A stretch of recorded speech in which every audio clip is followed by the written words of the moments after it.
संग्राम जगतापांसारखे आमदार जे संविधानिक पदावर आहेत, आमदार आहेत, अजितदादांच्या पक्षांचे आमदार आहेत.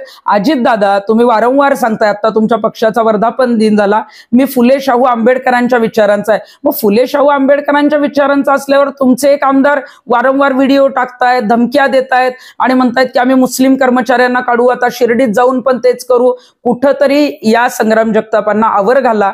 तुमची जी विचारसरणी आहे त्याचाच अपमान करण्याचं काम संग्राम जगताप करतायत. आणि कुठल्याही जाती धर्माचे कर्मचारी असू दे, ते कर्मचारी म्हणून त्यांना रोजगार असतो, तो रोजगार देताना त्यांना बेरोजगार करणं हे पूर्णपणे चुकीचं आहे. त्याच्यामुळे माझी अशी मागणी आहे की या कर्मचाऱ्यांना त्वरित रुजू करण्यात यावं आणि संग्राम जगतापांनी जे आहे ते या संदर्भामध्ये फुले शाहू आंबेडकरांचा विचार घेऊन शनी शिंगणापूरमध्ये बनावट ऍपचं जे प्रकरण उघडकीस आले, ज्याच्यामध्ये विश्वस्तांबरोबर अनेक जणांचे कर्मचाऱ्यांचे लागे बांधेत, ते प्रकरण उचलून धरावं. धर्माधर्मामध्ये भेद करून, धर्माधर्मामध्ये भांडणं लावून हे आहे ते पुढच्या मंदिरांमध्ये किंवा वेगवेगळ्या क्षेत्रामध्ये वेगवेगळ्या ठिकाणी अशा पद्धतीचे भेदभाव होऊ शकतात. आणि 21व्या शतकामध्ये अशा पद्धतीचे भेदभाव जर उद्या वेगवेगळ्या कंपन्यांमध्ये वेगवेगळ्या ठिकाणी व्हायला लागले तर तो वेगळा संदेश जाऊ शकतो आणि खूप मोठा परिणाम जो आहे तो या सगळ्यांवर होऊ शकतो.